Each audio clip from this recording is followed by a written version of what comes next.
Ashamaa akkam jirtu hordoftoota walabummaa News Network kun sagantaa marii keenyaati. Sagantaa marii keenyaa irraatiin keessummaa tokkoon isinii qabadhee dhiyaadheera. Keessummaan koo irraa obbo Dannaboo Dhaqqaboo Waariyooti. Obbo Dannaboon kana duras miidiyaa keenya irratti dhiyaatanii yaada bal'aa fi barumsa gahaa nuu kennaa turanii har'as immoo isaan qabadheen haala yeroo irratti waliin mari'achuudhaaf dhiyaadhee jira. Obbo Dannaboo walabummaa News Network sagantaa marii keenyaa irratti dhiyaatanii yaada bal'aa fi yookaan marii nuu kennuu keessaniif baga nagaan dhuftan jechaa anaa dhufu. Ayyee ulfaadhaagaa isinis waan na affeertaniif deebistanii galatoomaa jechuun barbaada. Ayyee galatoomaa obbo Dannaboo jalqabuma marii keenya irratti ka'uudhaa fi haalli biyya Itoophiyaa keessa jiru amma mul'achaa jiru kunuu fi uummanni Oromoo keessa jiru maal fakkaatame haala isin haala kana dhiyeenyaan waan hubachaa jirtaniif yookaan waan hordofaa jirtaniif maal fakkaata? Hayyee haala impaayirattii san keessa jiru numartinuu walumaan hordofuu jirra. Asirratti Itoophiyaan biyya jechuu hin danda'u. Itoophiyaan biyyaa miti. Warri Itoophiyaa tolfates biyya jedhee hin moggaasne. Itoophiyaan impaayera biyyoota hedduuf keessaa qabdu. Kanaaf impaayerri kun baay'ee raafamaa jira. Gaaga'umsa guddaatu adeemsifamaa jira. Akkuma waliigalaatti impaayerattii guutuu keessatti. Oromoo fi Oromiyaa irratti xiyyeeffatee ammoo woma amma dura taasifamaa ture. Ajjechaa itti fuufeera, hidhaan itti fuufeera, ari'atamuu, namoonni butamanii as buuteen isaanii wallaalamuu, manni namoota irratti diigamuu fi kan kana fakkaatan kunniin daran jabaatee itti fuufeera Oromiyaa keessatti. Sababni kanaa ammoo waan uummanni Oromoo falmataa jiruu fi bilisummaaf walabummaa biyya ofii deeffachuudhaaf waan falmataa jiruuf dararri kun ari'atamuun kun itti jabaatee itti fuufeera. Gama kaaniin wantoonni gurguddoo ta'anii kan wajjin argaa jirru Oromiyaa keessatti fincilli garmalee babal'atee itti fuufee jira. Namoonni dhiitamuu mirga namoomaa seeraan ala hidhamuu namootaatiif kan kana fakkaatanii wal qabate. Akkasumas waan ijoo wanni gurguddaa ta'e kaafamee kan hin dubbanne jira as keessatti boodatti itti deemuu dandeenya. Kanaaf fincilli baay'ee jabaatee itti deemeera. Gara kaaniin ammoo waraannis geggeeffamaa jira. Waraana bilisummaa Oromootii fi kan mootummaa gidduutti yeroo garagaraatti gabaasa adda addaa arguutti jirra. Hidhamtoonni siyaasaa bebbeekamoo ta'an lagannaa nyaataa taasisuun isaanii gama kaaniin hidhamtoonni siyaasaa kun hagam takka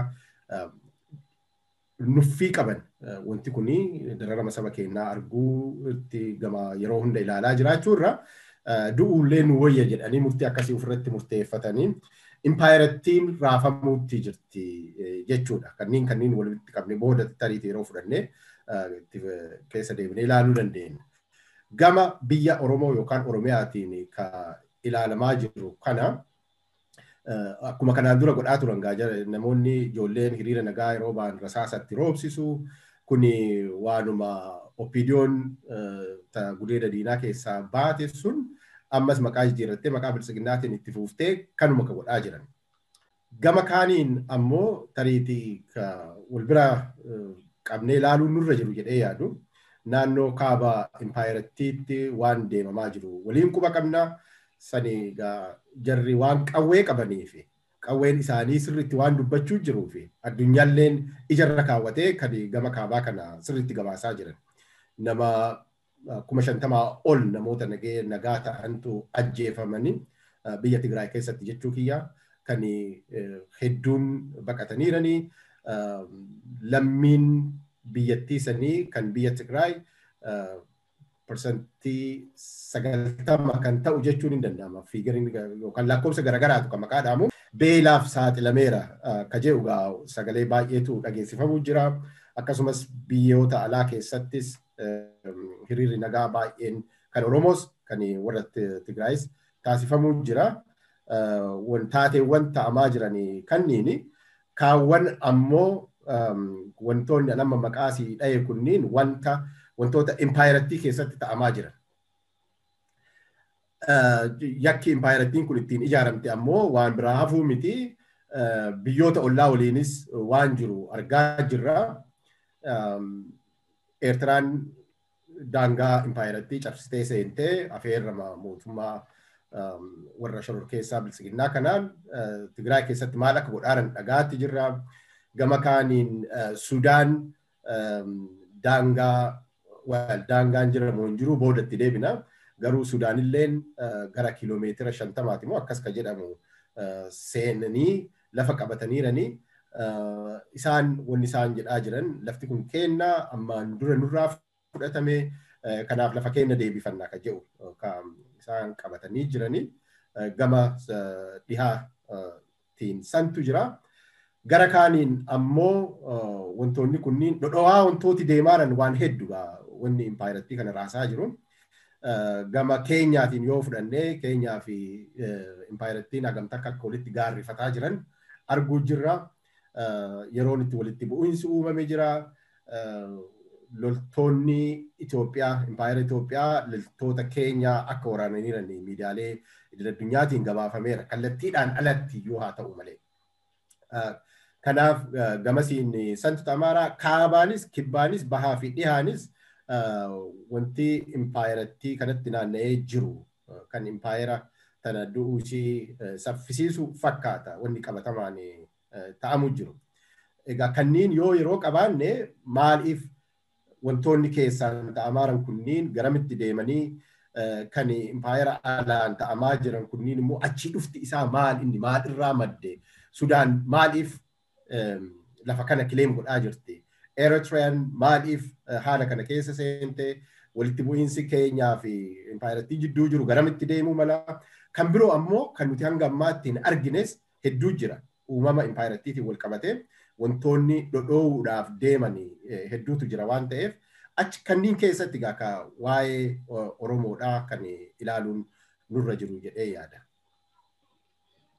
Tole guddaa galatooma obbo Dannaboo. Amma isin haala biyya Itoophiyaa keessatti ta'aa jiruu fi raafama Itoophiyaa mudachaa jiru kana nu tuqxaniittu. Sana keessa mee waa'ee hidhamtootaa kaastanii turtan. Waa'een hidhamtootaa kun hogganoota paartii siyaasaatti kan hidhamaa jiran caalmaattis uummata Oromoo dabalatee jechuudha. Hoggantoonni paartiilee siyaasaa hidhaa jiranii lagannaa nyaataarra jiru. Lagannaa nyaataa kana jiran kanas immoo baay'ee dadhabanii jiru kan jedhamus odeeffamee jira. Mootummaan kanaaf maaliif gurra kennuu dide? Hubannaa kana maaliif dhabisa? Uummanni Oromooti waatee addunyaan haasa'aa odeessaa jiru mootummaa kana irratti dhiibbaa godhaa jiru. Mootummaan kun maaliifitu gurra kennuu dide? Uummata kana maaliifitu akka isaan miidhaman yaada jettanii yaaddu obbo Dannaboo? Egaa kuni warri amma impaayirattii sanii keessa to'annoo godhanii jiranii ani mootummaadha jechuunii fi ulaagaa mootummaa jedhamu hin guutane. Warra amma jiran amma qofa osoo hin ta'in waggoottan 30 darbanii fi warruma yakkoota garaagaraa raawwataa turetu ammas itti fufeera. Kanaafuu mootummaadha jechuun hin danda'u. Abiyyi Ahmad mataan isaa gadi bahee waggaa 2 dura dubbateeraami shororkeessitoota turre. Kanaaf gochi nuti raawwataa turre gocha shororkaati irraa deebina jedheetti kan inni labsii labse uummatatti. Garuu qabatamaan ammoo wanni isaan gochuu jiranii irraa deebi'uu isaanii osoo hin ta'in daran hammeessuu isaa agarsiisa. Kanaaf itti gaafatamummaa hin qabanii waan qaama itti gaafatamummaa itti dhaga'amu miti. Kashlabbe makaleessa nuti shororkeessitoota ofiin jedhantu ammas maqaatu jijjiirame malee laal biyyatti impaayirattii san keessatti namoota makaleessa ajjeesaa fi ajjeesisaa turantu addas itti fufee deemeera jechaadha. Kanaaf tokkoffaa jarri kun Abiyyi Ahmad faati namoota kana yeroo isaan lagannaa godhanii utuu biyya biroo ta'e tarkaanfii garaagaraatti fudhatama. Bulchitoota faatu dhaqanii rakkina isaanii gaafatu. Maaliif cadhisanii ka jedhuufi namoonni kunniin bar jalqabumaayyuu hidhamu warra namoota hidhamuu hin qabnetu hidhaman. Wanni isaan balleessanii hidhaman hin jiru. Kanaaf jalqabayyuu isaan mana hidhaatti darbachuun namoota tokkoffaa uummata Oromootii fi tuffii guddaa waan qabaniif. Lammaffaa immoo ammas mee maal gadi fidanii hin ilaalla. Yoo du'anis haa du'anii. Womaa wanni gadi dhufu hin jiru jechuurraan kan ka'e tuffii guddaa kana hin jedhamne waan qabaniif kanatti luucaan yookaan immoo ejjennoo akkasii fudhatan. Dubbiin guddoon maaf Oromoo tuffatanii ka jedhu. Amma ila waa'ee isa faranjiin politically correct jedhamu san dhiifnee haqa jiru walitti haa himnu. Oromoon akka tuffatamu kan nuuf godhe Oromuma. Dhuguma wareegama baay'eetu kafalameera. Yeroo hunda fincilli hin ka'aa, barattoonni hiriira ba'uu, dargaggoonni hiriira ba'uu, isaan ammoo kanneen rasaasaan fixuu, kaan mana hidhaatti oofu, maraammartoo kana keessaa bahuu hin dandeenye. Maraammartoo kana keessaa bahuu danda'uutu nurra jira. Kana kan of nu tuffachiisa. Maraammartoo kana yeroon siin jedhu bara akkuma wareegama warri qabsaa'anii baasani, dhiiga isaan dhangalaasani, tuffachuu kiyyaan waan baay'ee godhameera. Garuu akka uummataatti nuti wanni gaafachuun nurra jiru maraammartuun kun eessatti cabuu qabaa ka jedhu uf gaafachuutu nurra jira. Amma namoo hiriirri hin geggeeffama. Biyya alaa keessattis hin geggeeffama. Biyya keessattis fincilli karaa garaagaraatiin inuma geggeeffama. Haaraa miti amma geggeeffamuun kun gartee. Bara 1991 keessa waan guddaatu taasifamaa ture. San booda maal ta'ee ammas ruuquma Itoophiyaa jedhamu kana maqaa Itoophiyaatiin dhaqamee akka qabbanaa'u taasifame. Ni yaadatta yoo ta'e bara 1999 jidduutti yeroo wayyaaneen wal baqaqsites fincila guddaatu ture. Bu'aa fide qaba. Garuu wanni uummanni kun gaafataa jiru, kaayyoon uummanni kun qabsaa'aa fi jiru yeroo baay'ee tooftaa garagaraatiin akka keessa seenanii akka xiqqaatu akka kunoo amma taayee danda'aa faa jedhan kana garte waan uummanni hin jenne uummanni kana gaafate faa jedhanii gaaffii uummanni gaafataa jiru gaaffii decolonizationidha kan uummanni gaafachuu jiru. Garuu gaaffiin sun gadi xiddeeffame akka waan uummanni lakki namoonni mana hidhaa jiran nu haa baanii qofa gaafataa jiranitti kaa'ama. Gaaffiin guddaa akka ta'uu qabu garuu jalqabumaayyuu namoonni kunniin mana hidhaa seenuun irra hin turre. Namoonni kunniin yoo mana hidhaayis ba'an waa'ee qabsootitti deemanii ka jedhu kana sirriitti naaratiivii keenya sirreeffachuu danda'utu nurra jira.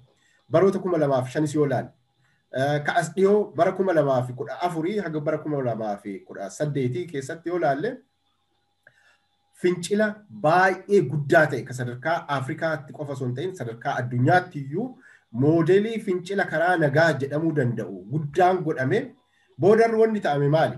Naaratiivii keenya hin qajeelfannee dhaqamee ruuqa Itoophiyaa jedhamu kanatti galame. Kanaaf ammas maraammartuuma san keessa naarra jechaadha. Kanaaf maraammartuun kun bakka wayiititti cabuu qaba. Yeroo hunda Oromoon dhiiga isaatiin Itoophiyaa kana nyaachisaa, dhiiga isaa dhangalaasaa, lafee isaa dhangalaasaa itti fuufuu hin qabu. Wanni kun jaarraa tokko ol deemeera.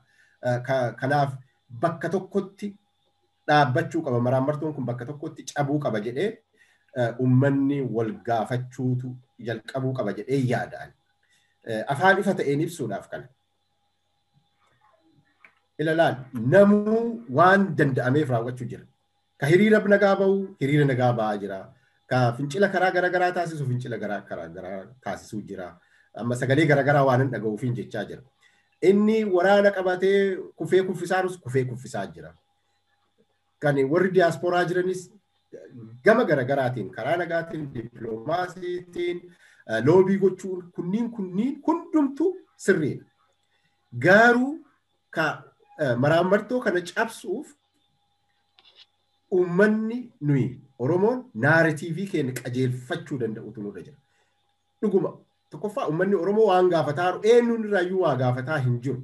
Wanni nuti qajeelfachuu qabnu garaagarummaa siyaasaa dhaabbilee Oromoo gidduu jiru garaagarummaa ilaalchaa kanneen tursiifannee dura Oromiyaa decolonize gochuu qabna.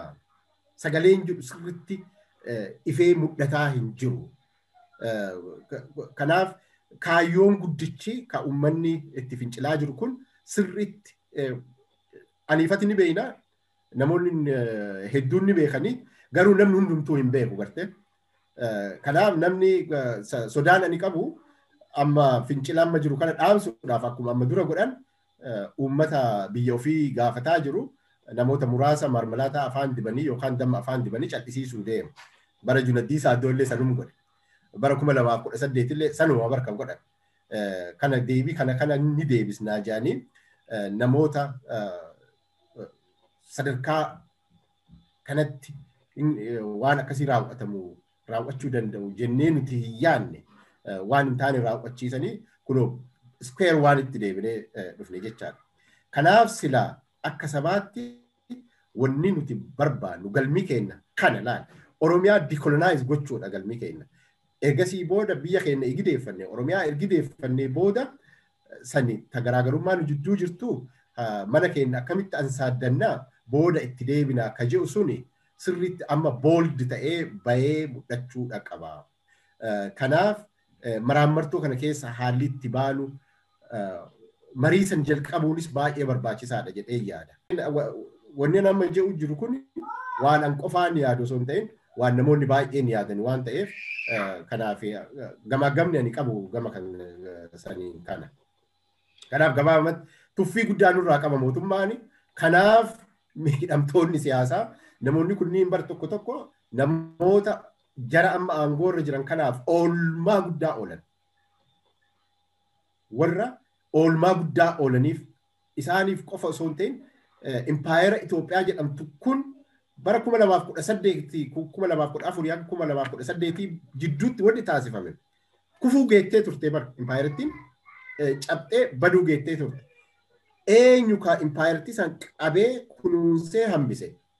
Eenyu ka warra kana aangootti fide warra amma mana hidhaa jiran kanneen keessaa hundee jechuu kiyyaa miti. Kanaaf PP'n Abiy Ahmed faati eegaa namoota kanneen namoota isaan baadhatee barcuma san irra isaan teessise namoota kanaaf kan hin taane eenyuufuu ta'uu hin dandeettu. Oromiyaafis ta'uu hin dandeettu, biyyoota ollaatiifis ta'uu hin dandeettu. Kanaaf isa kana buruusanii irratti dubbachuun baay'ee barbaachisaa natti fakkaata.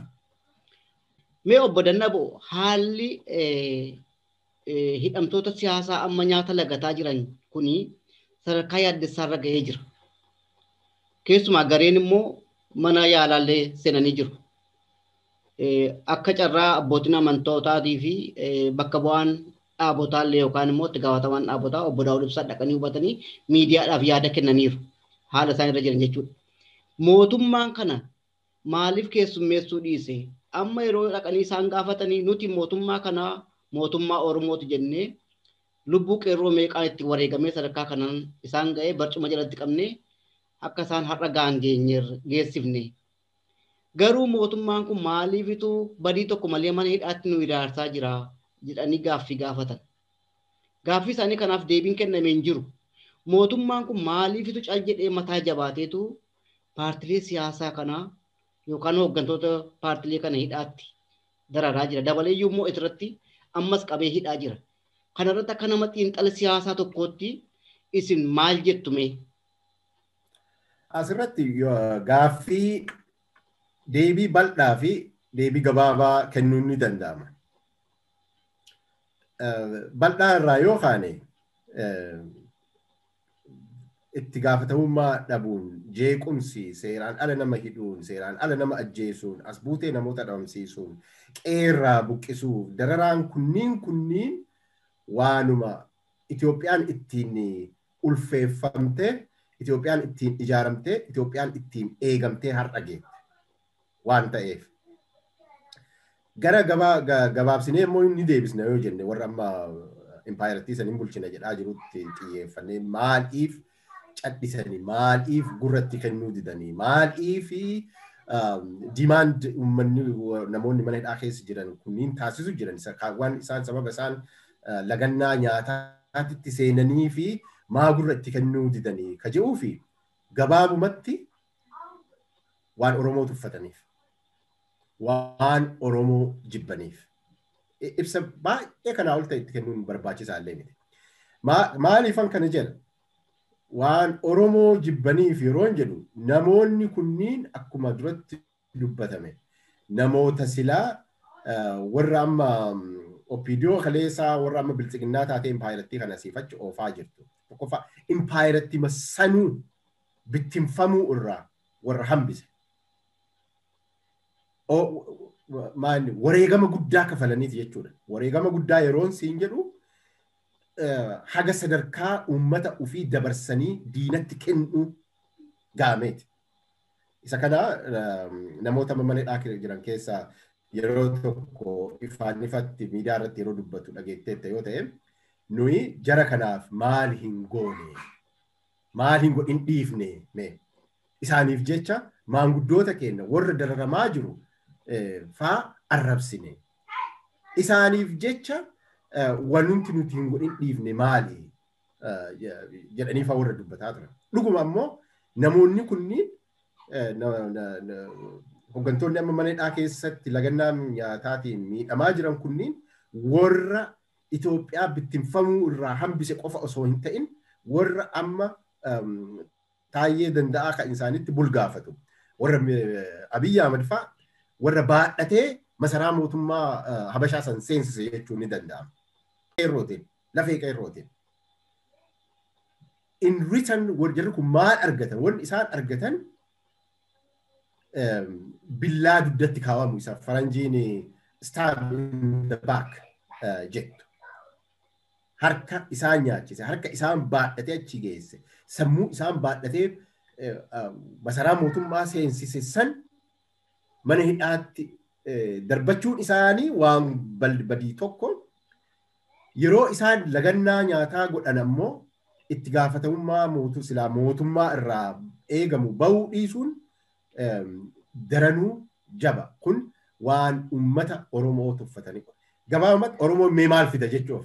Oromoo inni iyyaa hiriira nagaa hin ba'amaa yeroo muraasaa fi namoonni inni iyyanii san booda kan ajjeefnu keessaa ajjeefna akkuma amma dura goone akkuma bara 2005 godhame akkuma bara 2002 godhame akkuma bara 2014 hanga 2018 jidduu sanitti godhamee fi eegasii boodas godhamaa jiru akkuma innaa Hacaaluun ajjeefame godhame ammas yoo namoonni kunniin ajjeefamaniyyuu inim to'annaa uummanni kun maal fiduu danda'a ka jedhu tuffii akkasii waan qabaniif wanni uummanni keenyas beekuu qabu jechaadha. Kaani namoonni kunniin agartee namoota itti gaafatamummaan itti dhaga'amu agartee Itoophiyaa kana hin bulchinaa jedhan malee isaanii fi Itoophiyaa makanayyuu waan fedhanii miti. Kaawwan wantoota xixiqqoo keessa seenuun hin barbaachisu. Amma warri biltsiginnaadhaa waan isaan barreessan ni agarra. Taayyee Danda'aa faa Abiyyi faanis karaa garaagaraatiin ashmuuriidhaan wanni isaan jedhanii waan baay'eedha. Namoonni kunniin oolmaa haganaa baadhatanii ba'aniifiyyuu iyyi gamaaf gamasiin irratti godhamaa ture. Keessattuu gama warra nafxanyootaatiin nafxanyaa yeroo hin jedhu warra sirna nafxanyaa san geggeessan saba kamiyyuu nafxanyaan saba hin qabu.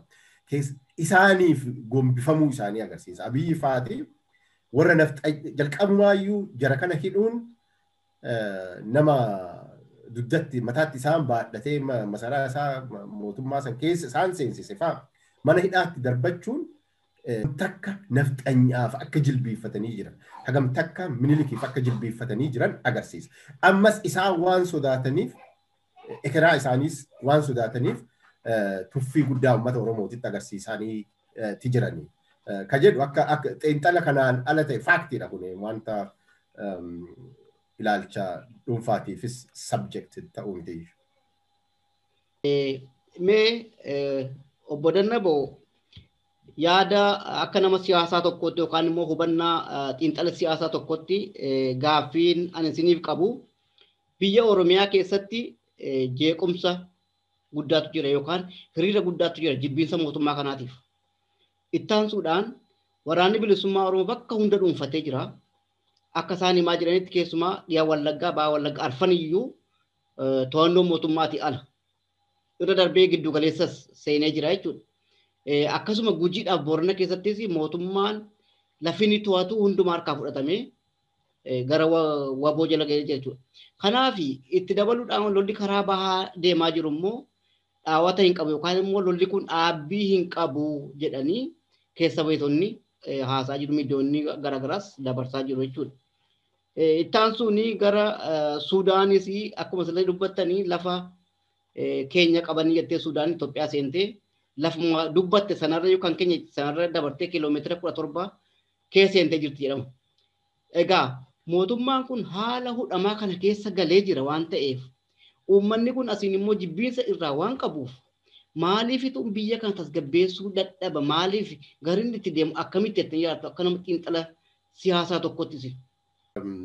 Sababni tasgabbeessuu dadhabameef wantoota atamma kaaste kunniin hundumtuu sababni ta'anii fi rakkinoonni kunniin waan adda dhalatanii miti.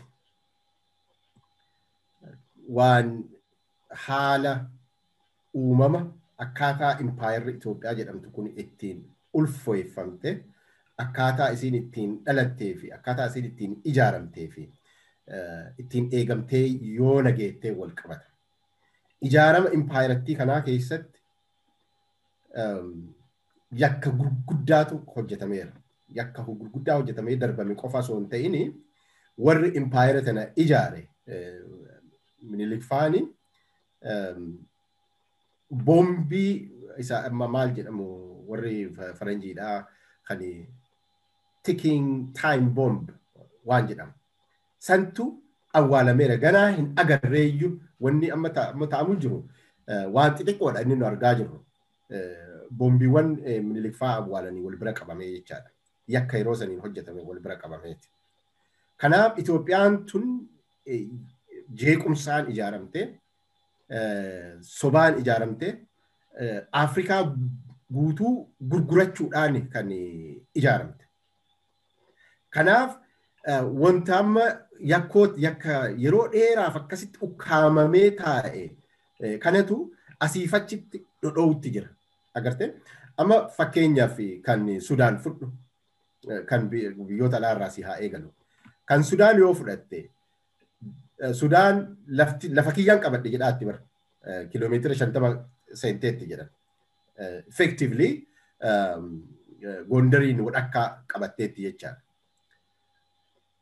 Sudaan lafa kiyyaan fudhadhee jettee dhufuu fi waan irraa kaate qabdi garte.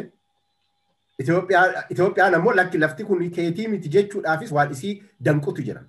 Wanni isii danqu waliigaltee Minilikii fi warri koloneeffattoota Britain walii mallatteessantu jira. Waa'ee daangaa Itoophiyaa fi Sudaan jidduu ilaalchisee jechaadha. Yeroo san Minilik akka warri Habashaadhaa gartee gurraachaa fi ulfina guddaa fidee akkas godhe jedhanii kijiba isaan odeessan sanii miti kalaaluun sirra jiru. Daangaan Itoophiyaa fi Sudaan jidduu jiru eessa? Eenyutu daangaa san sarare? Sarara san eenyu baase? Ka jedhu wal qabachuu qaba. San ammoo yoo ilaalte maal agartaa? Tariiti yeroo baay'ee fudhannee yeroo biraatti deebi'uu dandeenya. Sanadoota ragaa tokkoon gadi fuunee jechaadha. Yeroo sana kan mallatteesse Minilikii fi Britintu mallatteesse. Britin yeroo sanatti kan Sudaanii qabatteettu Britin turte jechaadha. Kanaaf Minilikis lafa Afrikaadhaa warra faranjii kanatti gurgurateera jechaadha. Kanaaf Sudaaniin amma lakki yeroo Ingiliiz nu koloneeffattee turte lafti keenya hanga Gondar deema fa'aa jechuu danda'an. Lakki miti jechuun hin dandeessu. Maaliif yeroo sanitti koloneeffattoota walii galee waan godheera waan ta'eef Minilik. Fedhiin isaa Itoophiyaa akka jedhamtu kana ijaaruudha waan ta'eef. Fakkeenya biraas fudhu. Lafa Kasalaa jedhamu yoo fudhatte, Kasalaan isteeta tokko Sudaan keessatti ammaan tana. Kasalaa kana Minilik walii galtee mallatteessee Kasalaa kana lafatti warra Tigreeti lafichi. Yeroo sana Britiniif kennee jijjiirraa eenyu fudhatee Gaambeella fudhate. Kun waan ragaadhaan galmeeffamee taa'eera. jijjiirraadhaan Gambeella fudhatee Gambeella akkasitti Itoophiyaatti qabamte gara Itoophiyaatti dabalamte jechaadha. Kanaaf uummanni Gambeellaa amma yoo fudhattee ilaalte ragaaleen tokko tokko akka agarsiisanitti dhibba keessaa harki 80 sanii ol ta'u jiraattota yookaan lammii Sudaan kibbaati. Kanaaf boru yoo uummanni kun gaaffii kana kaase waan ittiin bira dhaabbattee falmattuu hin qabde jechaadha. Dhukkuba kanaa jira. Ka Eertiraas yoo fudhatte sanuma Eertiraan amma dhayixee uummata Tigraay mancaastee waraanaatti tun gocha Minilik raawwate keessaa dhalatte. Yeroo Xaaliyaanii wajji waliigalee bara 1880moota keessa yeroo Oromiyaa qabachuu fi lubbuun isaa kakaatee turtetti dhaqee maal godhe Xaaliyaaniidhaan waliigaltee mallatteesse. Wucaalee tiriitii ka jedhu yeroo biraa daawwattoota keettis agarsiisuu dandeetta ragaalee kanneen. Waliigaltee san mallatteesse Xaaliyaanii maal kenne lafa Afrikaadha. Lafa amma Eertiraa ofiin jedhamtu biyya Tigraay irraa kutee kaan Affaar irraa kutee kanneefi waliigaltee saniin qawwee fudhate qawwee san qabateeti kan Itoophiyaa kan Oromiyaatti duulee humna qawweetiin qabate Walaayittaa kaawwan ka qabate. Eertiraan ergasii booda Xaaliyaan erga baatee booda biyya of dandeetti taate yeroo kaan Itoophiyaatti makamti yeroo kaan hin deemti haala kanaan jiraatti jechaadha. Amma kan dubbatamin hafe ammoo waan guddaan ganaa dhoowwu deemu ni jira. Uummata Affaar fudhu biyya Affaar. Biyya Affaar yeroos Minilik warra Faranjiitiin galee walii galee bakka meeqatti cicciratan beektaa bakka 4tti addaan cicciratan Affaar. Tokko Xaaliyaaniif fudhatee ka amma naannoo Galaana Diimaa qarqara Galaana Diimaa fi Eertiraa kibbaa jedhamu kana jechaadha. Kaan Faransaayitu fudhatee ka har'a Jabuutii jedhamu kana. Kaan warra Ingiliziif kenne amma Jabuutii yoo fudhatte Sumaalee fi warra Affaar beektaa. Kaan warra Ingilizitu fudhatee kaan ammoo Miniliktu fudhate. Amma uummanni kun uummanni Affaar uummata tokkotu bakka 4tti gargar cire. Gaaf amma boru Jabuutiin kaatee lakkii Affaar uummata kiyya jettee yoo gaafatte yookaan uummanni Affaar kunoo qawwee fudhatee ka'eera falmachuu jira. Yoo gaaffii kana kaase Impaayerri Itoophiyaadhaa waan ittiin ofirraa deebistu hin qabdu tokko kana. Lammaffaa ammoo wantoota kanniin maalii wal bira qabdee ilaalta mirgoota saboonni kun qabanii wal bira qabdee ilaalta. Mirgoota idil addunyaa mirga hiree ofii murteeffachuu mirga ofiin of bulfachuutiin wal bira qabdee ilaalta. Sanis garriitti qabamu hin jiru. Kaan ka Oromooti. Oromoon maaf fincilaa Oromoon maaliif waggaa haganaa dide waraanni bilisummaa Oromoo maaliif qawwee qabatee waraana mootummaa Habashaadhaa waraanu jira.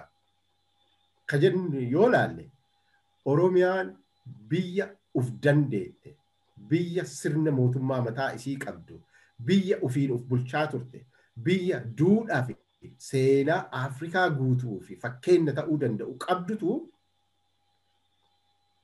humna koloneeffattoota Awurooppaa fi waliigaltee Minilikfaa taasisaniin humna qawweetiin cabxee Impaayerri Itoophiyaa Oromiyaa dhuftee qabatte. Kana Shimallis Abdiisaa faallee num jedhan. Namoonni OPDO illee num jetti kana.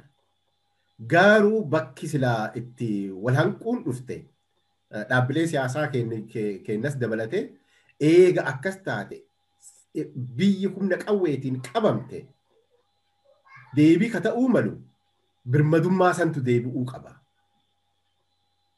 Malee biyya humna qawweetiin haala kanaan ijaaramte kana Itoophiyaa kana keessa teennee Itoophiyaa jijjiirree Oromoonis nagaa argatee jiraata ka jedhu kunoo laal waggaa 100 ol yaalame dadhabame amma boodas waan danda'amuu miti jechaadha kun. Kanaaf booda uummanni maal gochuu qaba ka jedhu booda itti dhufna garuu maaliif dadhabame maaliif nageenyi buufamuu dadhabame ka jedhuuf deebiin waan karaan haala Itoophiyaan ittiin ijaaramtetu abaarsa yakka ajjeechaadha sanyii duguugaadha. Fakkeenya sanyii duguuguudhaa sii kan amma akka Tigraay keessa warri Faranjii illee baay'ee dubbataaranii gabaasa garagaraatu jira. Of course warri Tigraay qawwee waan qabuuf yeroo qawween kee dubbatu sagaleen kee illee ni dhaga'ama. Ka Oromoo hoo tokkoffaa nus naareetiivii keenya qajeelfannee dubbachuutti hin jirru Itoophiyaa eegna jechuudhaan yeroo hunda siyaasa Oromoo namni beekamaadha jettu waan haqa qaba jettu deemee dhaqee ruuqa Itoophiyaa jedhamu kanatti hin gala. Kanaaf suni wanta sirreeffachuu qabnu jedhee yaada. ka yakka sanyii duguuguudhaa guddaatu hojjetame ka Oromoo irratti raawwatame qofaa miti. Sabatu badeeraa lafarraa saba uf danda'e Minilik faa lafarraa haxaanii balleessaniiran. Har'a impaayera san keessa miti Afrikaa keessa sabi Gimira jedhamu hin jiru har'a. Yeroo san Minilik faa qawwee warra faranjii irraa argataniin itti duulanii guutumaan guututti lafarraa balleessan. Nam tokko tuun hambisin. Jaarraa 19ffaa dhuma irratti. Yeroo Minilik san godhu warri isaaf sirbani warri akka addaa kunoo Itiyoo 360 jedhi warri Jawaar du'uu qaba Abdii Raggaasaa du'uu qaba Gammachuu Ayyaanaa du'uu qaba namoota kanneen fixuu qaba jedhanii ganamaa galgala miidiyaan itti duulanii iyyaaran kun warri akkasii gaafa Minilikis turaniiru. Gaafa Minilik saba Gimiraa lafarraa fixe maal jedhan beektaa warri Habashaadha? ጣሊያን ያልቻለው ከመትረየስ ጋራ እንግሊዝ ያልቻለው ከአውሮፕላን ጋራ አባዳኛው ገብቶበት ባሮጌ ውጅግራ ለዘር አልተረፈም አለቀ ምግራ ጀደን ይስባል ላ ኡመት ለፈራ ዱሜ አከዋን አባዳኛው ገብቶበት ባሮጌ ውጅግራ የቹን ኢሳኒ ምኒልክ ኢትሰይደ ቀዌ ጨብጡ ቀበቴ ለፈራ ኡመተ ከነፊጤ ጀደኒ ፋርፈተኒፍ amma abiyyis kenna mootii kenna baga godhe amma ka Tigiree fixeera lafarraa Oromoo kanas itti deebi'ee lafarraa fixuu qaba jedhanii warri ganamaa galgala sirbani gaafasis inum ture. Kanaaf yakka akkasiitiin ijaaramtee hadha geetteetti kanaaf nagaa fiduun hin danda'amu.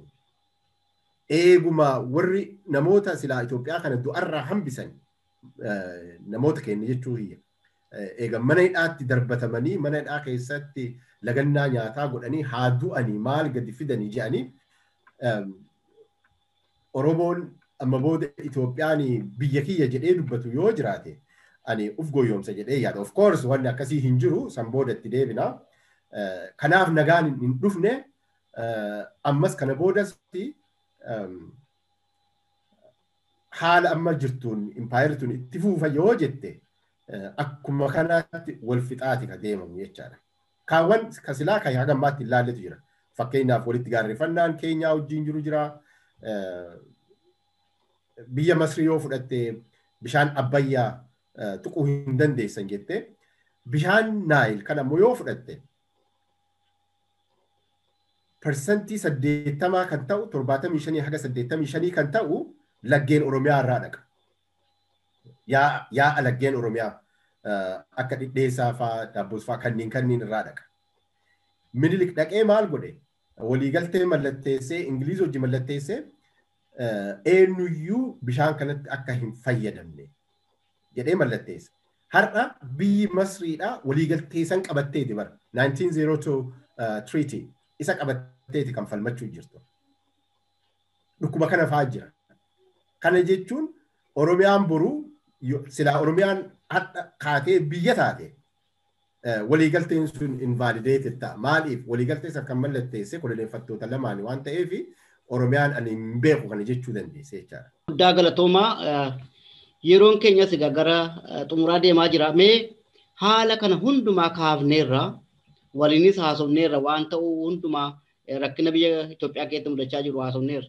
Mee haalli Oromoon amma irra jiruu fi maal gochuu akka inni qabu dabalee hayyoonnis ta'ee paartileen siyaasaas ta'ee uummanni Oromoos ta'ee qabsoo finiinaa jiru kanaaf maal gochuu qaba yookaan dhaamsi isin dhaamtaniif jira yookaan ergaan isin dabarsaniif jira gabaabsaadhuma. Gabaabumatti maaltu godhamuu qaba ka jedhu jalqaba irratti mataa dha'ee ture badhee ture. Maraamartoon qabsoo Oromoodhaa fincila Oromoodhaa kana fashalsuu bakka wayiitti cabuu qaba dhaabbachuu qaba. Yeroo hunda laal jabana Haayileedhaa ka Haayileen akka kufu gahee guddaa taphate. Warra qabsoo fincila Oromoo Baalees jedhii fudhu ka Maccaaftuu Lamaa jedhii fudhu ka gara adda addaa jedhii fudhu Oromoodha ka gahee guddaa taphate. Deebi'ee Oromoon maal ta'e ruuquma sanitti galee gabrummaan sun itti fuufe. bara darguu fudhu kan darguunis akka kufu Oromoon dhiiga isaa itti dhangalaase bara lafee isaa itti cabse. Wayyaaneen maal goote abaa'oo akka dhiibamu godhanii of course wayyaaneen isanii fi kan harka isii argataa jirti. Badii guddaan wayyaaneen uumte Opiidiyoo uummata Oromoo irratti bixxiltee keettee abaa'oo ofirraa dhiibuuntu gatii guddaa ishii baasise. Akka uummataatti garuu waa guddaatu nu darbe yeroo sana. Wanni irraa fayyadamne hin jiru jechuu kiyyaa miti. Waan baay'ee irraa fayyadamne. Qabsoon abaa'oon taasise akka Afrikaatti dhaabni jaarmiyaan siyaasaa kan akka abaa'oon milkaa'ina guddaa argate jira jedhee hin yaadu. Qabsoo wala bilisummaaf taasisuu irratti. Eegasii boodas wantoota duratti maqaasii dhadha'ee ni jira. Fincilli qeerroo yeroo erga jalqabe kunoo waggaa 20 wayi guute. Bara 2005ttis wantoota guddaatu godhame. Isa as dhiyoo akkuma duratti maqaasii dha'ee bara 2014-2018 waan guddaatu taasifamee ture. Impaayireetii tana garagalchuufaa danda'amee ture. Booda irra garuu maaltu godhame kunoo Opiidiyoon sun afaan jijjiirrattee afaan mimmi'eeffatanii dhufanii bakka geennu geenneerra jechaadha. Ammas fincilli kun itti fufee jira. Wantoota ammaan dura darban irraa barnoota fudhachuu danda'uutu nurra jira. Amma booda jechaadha. Inni fincilu fincilaa jira. Inni hiriira nagaa bahu hiriira nagaa bahaa jira. Inni qawwee qabatee falmatu qawwee qabatee diina kufee kuffisaa jira. Inni dippiloomaasii hojjechuu jira. Garuu nuyi hundi kunuu gara waan tokkootti luuceffachuu danda'uun barbaachisaadha amma booda. Innis gara Oromiyaa decolonize gochuu xiyyeeffachuun barbaachisaadha. Dhuguma haalli rakkoon uummata Oromootti marmaaree jiru, Oromiyaatti marmaaree jiru kun waan baqqaana hedduu qaba. Waa'ee mirga namoomaa dhiitamuu ni jira, baqqaana tokko. Seeraan ala hidhamuun ni jira, seeraan ala ajjeefamuun ni jira. Kunniin walitti waan hedduuf akka baqqaana irratti tuulamee taa'eeruuti. Lafarraa buqqa'uun ni jira. Gaaffiiwwan Oromoon gaafachuu jiru, kan Oromoon falmataa jiruuf kanniin qofaa miti. Siigalee Oromoon daa'imman uffata keelloo uffatanii waan ba'aniif kan mana hidhaatti guuramaa jirani. Namoonni keenya kan mana hidhaa jiran nuuf haa ba'anii qofa miti. Eeyyee nuuf haa ba'anii garuu gaaffiin waan achitti dhaabatu miti. Sababni uummanni kun mana hidhaa seeneef deebii argachuu qaba. Sirreeffamuudha qaba. Ka jedhuuf keessaa qaba jechaadha. Gabaabumatti akka amma duraa Itoophiyaa keessatti yookaan Itoophiyaa Oromiyaa keessatti qabannee Itoophiyaa Oromiyaatti maxxansinee Oromoon amma booda nagaan jiraata jechuun hin danda'amu. Gonkumaa hin danda'amne amma boodas hin danda'amne. Sababni hin danda'amneef ittiin sii deebi'a. Kanaaf akka ogeeyyotaattis haa ta'u, akka miidiyaattis haa ta'u, akka dhaabbilee siyaasaattis haa ta'u. Wanni irratti amma booda xiyyeeffachuun nurra jiru haala ittiin Oromiyaa decolonize godhamu irratti. Haala ittiin Oromiyaa ka humna qawweetiin cabde ka Shimallis Abdiisaa afaan iyyuu nutti himan, Abiyyi Faati iyyuu nutti himan, Oromiyaa humna qawweetiin cabde ka jedhanii nutti himan san kijibaa isaaniitiif asiifachi jallachuu dhiifamee Oromiyaan walaboomuu qabdi. Oromiyaan uf dandeettee walaboomtee walabummaa isii birmadummaa isii deeffattee tarree biyyoota addunyaa galtee dhaabattee waan qabdu addunyaaf kennitee waan addunyaan isii kennu fudhattee jiraachuuf gaadhaa ol. Humna dandeettii fi mirga guutuu itti qabdi. Kanaaf garasitti xiyyeeffachuun baay'ee barbaachisaadha jedhee yaada. Yoo carraan alaatte maaliif akkas jedhee siif ibsa. Maaliif dhukkubni Itoophiyaa jedhamu kun Oromiyaa keessaa bahuu qaba. Maaliif Oromiyaan birmadummaa isii ka bara 1880 dura qabaataa turte ammas deeffattee ittiin jiraachuun dirqama ta'uu qaba. Kana irratti xiyyeeffachuu ka qabna jedhee kan yaaduuf tokkoffaa Oromiyaan guddoodha gartee. amma wanno daataa wayii hojjedheen ilaalaa ture amma dura sitti meera ta'ee hin beeku. Badhina fi guddina biyya lafa Oromiyaadha yeroo fudhattee ilaaltu akka koloneeffamuu dura fi amma wal bira qabdee yeroo ilaaltu guddinni Oromiyaadha biyyoota 18 lakkaa'ee ilaala. Biyyoota 18 kan osoo walitti cuunfamanii biyyoota akka Eertiraa jedhii, UK jedhii, Switzerland jedhii tarreessuun ni danda'ama yeroo fudhachuun barbaachisaa miti malee. Biyyoota 18 kanneen utuu walitti idaate hanga Oromiyaa ka guddachuu badhinni lafaasaa ta'e uummata kan Oromiyaa hin geenye jira. Eertiraan uummata miliyoona 3. Sanuu yoo guuteef amma dargaggeessi Eertiraadhaa biyya keessaa baqatee baheera. Oromoo fi Eertiraadhaa wal bira qabdee yoo ilaalte Oromoon Eertiraa dachaa 20 olitti caala. Kanaaf Oromiyaan Oromiyaa ofii deeffatee Oromoon Oromiyaa deeffachuu qaba yeroo jedhu saboonni kaawwan Oromiyaa keessa jiraniin ba'uu qabu jechuu miti. Isaanis mirguma wal qixxee argatan. Oromoo qofaa miti walabummaa Oromiyaa irraa bilisummaa Oromiyaa irraa kan fayyadamu. Nama seeraan Oromiyaa keessa jiraatu jiraattota Oromiyaa lammii Oromiyaa hundumatti fayyadama waan ta'eef kanas irratti hojjechuun baay'ee barbaachisaadha. Sababni tokko isa kana. Lammaffaa ammoo duratti sitti meera. Itoophiyaa of keessatti baadhachuu jechuun Oromiyaadhaa fi dhukkuba baadhachuu jechuudha. Amma namoonni maal jedhu yeroo baay'ee beektaa? Maal Itoophiyaa keessatti kunoo mootummaan Itoophiyaatu Oromoodha. Muummichi ministeeraa yeroo tokko iddoo hojiitti isin argina. Yeroo akka falmitti kaasan. Maal amma muummichi ministeeraa Oromoodha. Oromoodhatu Itoophiyaa bulchuu jira. Maal barbaada Oromoon kanaa olii faaka jedhantu jira. Kanaaf gaaffiin Oromoon gaafachuu qabu gaaffii wantoota administrative ta'ani. Namni seeraan ala hin hidhamini, namni lafarraa hin buqqa'ini, kanaan ala biyya tokkitti waliin qabna akka jedhutti xiyyeeffama. Garuu inni sun kijiba. Soba tokkoffaa yakkoota duratti siif tarreesseetiin jira. Lammaffaa ammoo amma utuu akkuma isaan jedhan kana akkuma bara 2018 namni baay'een machaa'ee ture miyyoo san kunoo ergamaa rabbiitu nuu dhufe abiyyi kana ergamaa rabbi nuu buuse Oromoon aangoo qabate maali jedhee sirbaa ture namni taa'ee danda'as kaleessa dhiifama maqaa kana waanan jaalladhuufi miti kan irra deddeebee kaasaa jiru waan namni kun wanni inni barreessu waan dhuunfaa isaa nama dhuunfaa waan inni hin ta'iniif inni irra deddeebee kaasa. Fuula Facebook isaa irratti warri bilisiginnaadhaa maal jedhan gaaffii uummanni Oromoo gaafataa ture gaaffii Itoophiyaa keessatti aangoo qabaachuu gaaffii humna raayyaa ittisa biyyaa keessatti Oromoon gaa ta'uu dhiisuu kanneen isaan jechuu barbaadan Itoophiyaa makanaayyuu Oromoo kan Oromoodhaa taasifnee bulchuu dandeenya jedhan. Kanaaf illeen yeroo tokko naaratiivii san fudhattee maal jetti maali Oromootu biyya bulchuu jiraami maal taatan fajan. Inni jedhamu kun utuu dhugaa ta'eeyyuu utuma dhugaa ta'e inni tokkoffaa soba. Lammaffaa ammoo utuu abiyyi faa Oromoo ta'ani. Inni Itoophiyaa bulchaaruyyuu utuu Oromoo ta'e Itoophiyaan Oromiyaa keessaa bahuu qabdi.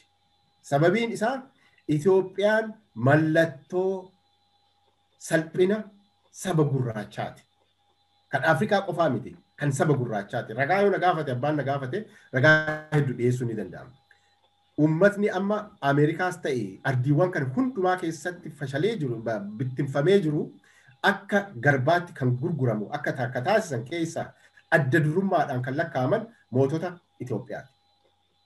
Minilik yoo fudhatte fakkeenyaaf yeroo tokkotti garba haga 100,000 ol ta'u ekspoorti godhaa turan akka komooditiitti. Itoophiyaan haala kanaan ijaaramte. Itoophiyaan yakka baay'ee gurguddaa ta'e Afrikaanota irratti hojjetteetti kanneen ragaa hedduu gadi fageessinee gadi baasnee ilaaluu ni dandeenya. Hewwii tiriitii fudhachuu dandeenya, Wucaalee tiriitii fudhachuu dandeenya, Naayil tiriitii fudhachuu dandeenya. Waliigalteewwan amma isaan kaaniiran kanneen hundumaa yoo fudhannee ilaalle yakka gurguddaa hojjettee. Itoophiyaan bar Ingiliiz irra gortee Suudaan waraanteetti. Isaan waakkachuu barbaadan. Hewwii tiriitii kan jedhamu yoo fudhatte waliigaltee Itoophiyaan Ingiliiz wajjin mallatteessite. Suudaanii waraanuudhaaf. Haala kanaan ijaaramte. Kaawwanis fudhachuu dandeetti. Amma biyyoota maaliif uummanni Affaar bakka hedduutti addaan ciccite? Uummanni Ogaden maaliif bakka hedduutti addaan ciccite? Gocha isaan hojjetaniin. Kan Oromiyaa humna qawweetiin qabatte qofaayyuu miti. Kanaaf balaa kana baadhannee sababni Oromiyaa keessatti salphina Itoophiyaa jedhamu kan eegnuuf hin jiru. Lammaffaa ammoo practically balaa guddaa qabaatu. Wantoota duratti sii kaasee kunniin ni jira. Dhukkuba baay'eetu jira. Dhukkuba kanniin maaliif ofitti fida Oromoo? Tokko kana. Lammaffaa gara biraatiin ammoo yoo ilaalte Oromiyaan uummanni Oromoo mirga keenya eegsifachuu qabna jedhee utuu falmataa jirru Walaayittaan mirga qaba. Hiree ofiin murteeffachuudhaaf mirga guutuu qaba. Sidaamu mirga qaba. Affaar mirga qaba. Saboonni kuuwwan hundumtuu mirga qaban. Mirga isaanii san cunqursuudhaaf deemna. Silaa haalli ittiin Itoophiyaan ijaaramteettu haala ittiin mirgoota kana cunqursu waan ta'eef. Kanaaf waan ta'uu danda'uu miti. Lammaffaa ammoo Itoophiyaan mallattoo salphinaati yogguun siin jedhu Afrikaa waa hedduu dhabsiifteetti Itoophiyaan inni jedhamu kun. Civilization gurguddaa mancaasaniiran. Civilization Zaagwee fudhu kan Kuush fudhu kan Aksum fudhu kanniin hunda silaa qaroominni kun kan silaa dagaagee badhatee sirna gadaas dabalatee jechuudha. Afrikaa qofaaf osoo hin ta'in addunyaa guutuuf qabeenyi guddaa waan ittiin boonamu ta'uun irra maletu mancaafamee akka badu taasiftee. Irra caalaa ammoo kanniin kunniin seenaa dhayyuu haa jedhani warri amma Sudaaniin biyya qabatte boru Jabuutiin seenuu dandeetti, Iftaan Keenyaan seenuu dandeetti, mirga itti qaban. Kunniin akkuma jirtu ta'ee dhaloonni amma jiru kun nu ga'e jedheera. Boris amma yoo Facebook irra deemtee yoo ilaalte waan ijoolleen dargaggoonni Oromoodhaa barreessan. Wamaa research iyyuu godhuun sirra hin jiru. Samma warri bilchiginnaadhaa namoota dirqisiisanii hiriira nagaa baasan kanaa miti yoo ilaalte.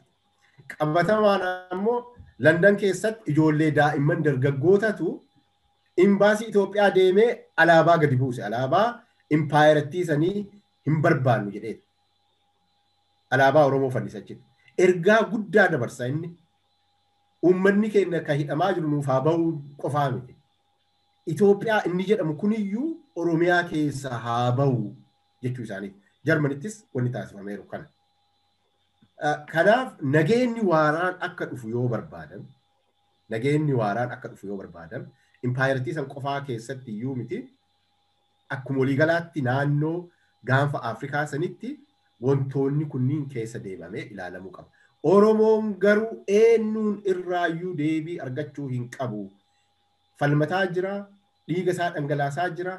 Amma yeroon itti mataa walitti qabatan amma. Kanaaf naaratiivii keenya akkasitti qajeelfachuu danda'uutu nurra jira. Akka bara 2018 Itoophiyaanuu kan Oromootiisa jedhamuun gowwoomfamuu hin qabu. Kanaaf beekaan keenyas, miidiyaan keenyas, warri hoggantoonni siyaasaas qawwee qabatee falmaa jiru waraanni bilisummaa Oromoos uummannis galmi keenya milkoofne ka jedhamu gaafa Itoophiyaan nu keessaa baate. Itoophiyaanota jechuu kiyyaa miti. Gaafa Itoophiyaan Oromiyaa keessaa baate qabsoon keenya milkaa'eera jedhama. Ka jedhu irratti xiyyeeffachuun hedduu barbaachisaadha. Yoo kanaa achi akkuma duratti maraammartuu siin jedhe san waanuma akkasiititti deebina jechuudha waan ta'eef amma booda uummanni Oromoo nu ga'e jechuu danda'u turre jira kan jedhuun dubbachuu fedha. Hordoftoota keenyaa kun walabummaa News Network sagantaa marii keenyaati. Sagantaa marii keenyaa irraatiin obbo Dannaboo Raqqaboo Waarii wajjin marii goone. Obbo Dannaboo gaaffii dhiyaateef deebii bal'aa fi yaada fudhatamaa nuu kennuu keessaniif guddaa galatoomaa isiniin jedha. Gara fuulduraatti immoo haala jijjiirama dhufuunis walitti deebinee yaada bal'aa yookaan marii bal'aa akka goonuun abdii qabaa. Guddaa galatooma. Hayyee baay'ee galatooma isinis waan na affeertanii fi hordoftoota keenya kun walabummaa News Network sagantaa marii keenyaati.